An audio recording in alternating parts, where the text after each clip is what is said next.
Hello, and welcome to the Fast Book Pod channel, where you'll find the best book summaries. You'll watch book summaries just like watching a movie. Don't forget to subscribe and like the videos for in-depth reviews of great books. Let's get to the book summaries.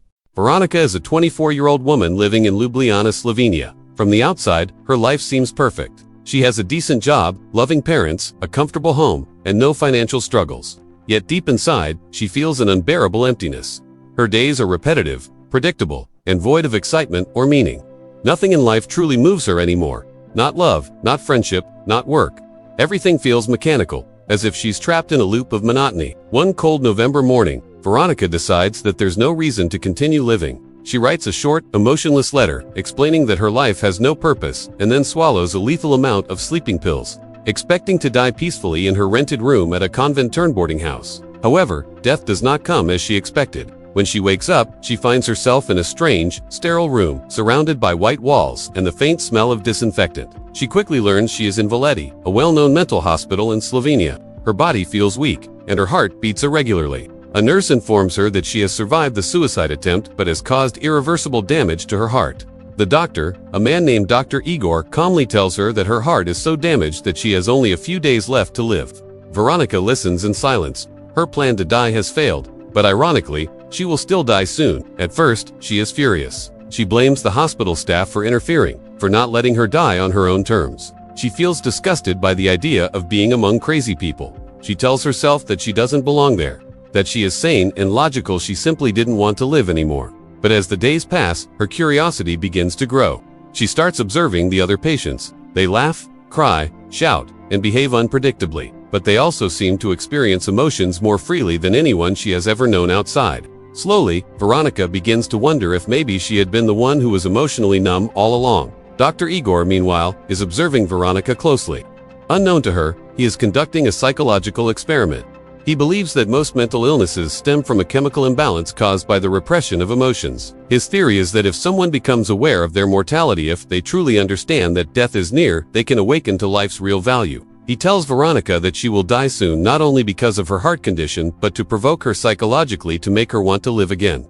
At first, Veronika's only emotion is anger. She resents being in Veleti, and she spends her days alone, staring at the ceiling or out the window. But then she meets a few of the other patients who change her perception of sanity and life itself. One of them is Zedka, a woman who suffers from chronic depression. She once had a family, a loving husband, and children, yet still fell into despair. Zedka explains that depression made her feel like she was watching life from behind a glass wall, present but disconnected. She tells Veronika that in Veleti, she finally feels free because she no longer has to pretend to be normal. Society outside the hospital expects people to fit a mold, to be efficient, polite, and emotionally stable. But inside Veleti, everyone is free to be exactly who they are. This idea fascinates Veronika, who begins to see the world outside as the real asylum. Then she meets Mari, a former lawyer who once had a perfect career and family but began suffering from panic attacks. Instead of facing judgment from her colleagues or friends, she checked herself into Mari represents the pressure of societal expectations, the fear of failure, the need to appear strong, and the loneliness behind success. Through Mari, Veronika begins to understand that normal people often hide their suffering behind a mask of control. Another important person she meets is Edward, a young man from a wealthy diplomatic family. Edward is schizophrenic, living in his own world of silence and art. Before his illness, he wanted to be a painter, but his parents wanted him to become a politician. The pressure and inner conflict pushed him into madness.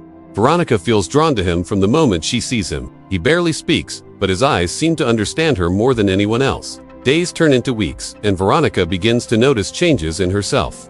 Knowing she will die soon, she stops worrying about what others think. She starts doing what she truly desires for the first time in her life. She plays the piano again, something she hasn't done since childhood. One night, she plays passionately for the patients, pouring all her emotions into the music. The sound fills the silent halls of Veleti, and everyone listens. Moved, for the first time, Veronika feels alive. Her piano playing awakens something in Edward. He starts speaking again. Little by little, they begin to spend time together, and through their silent connection, Veronika experiences love, real, pure love that has nothing to do with control or fear. She realizes that love, art, and emotion are the reasons to live. Even though she knows she will die soon, she now wishes she could have more time. Dr. Igor, observing this transformation, feels his experiment is working. Veronika, who once saw life as meaningless, now cherishes every heartbeat, every breath. The paradox of her situation, knowing she's dying, yet finally wanting to live, becomes the emotional center of the story. Edward and Veronika's relationship deepens. They sneak out of the hospital one night and wander through the streets of Ljubljana. They make love by the lake under the stars, and for the first time, Veronika feels free, completely herself, without fear, guilt, or expectation. She realizes that true freedom is not about doing anything you want, but about being who you truly are. As dawn approaches, Veronika falls asleep in Edward's arms, expecting that she might not wake up again. However, she does wake up. She feels the sunlight on her face and the pulse in her chest. Her heart is beating steadily. She realizes that she is still alive. At this moment, Coelho reveals that Dr. Igor's diagnosis was never entirely true. Veronika's heart was damaged, but not fatally. He had exaggerated her condition to make her believe she was dying, hoping that the experience of facing death would reignite her will to live, and it worked. Veronika, now filled with gratitude and awareness, embraces life with new eyes. The novel closes with her and Edward beginning a new journey together, away from the hospital, ready to face life's uncertainties. Veronika no longer sees death as an escape, but as a natural part of existence, something that gives meaning to every moment. Through her transformation, Paulo Coelho explores deep philosophical questions. What does it mean to be sane? Why do people fear being different? And why do so many live without ever truly feeling alive?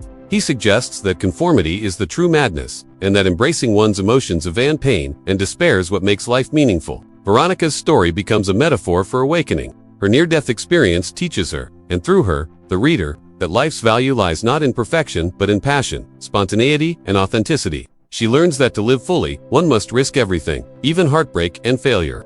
In the end, Veronika's heart, once damaged and hopeless, beats with renewed strength. Whether she lives for days, months, or years no longer matters. What matters is that she finally wants to live. It was a very good book. Did you like it too? You can write your thoughts in the comments section. See you in the next summary.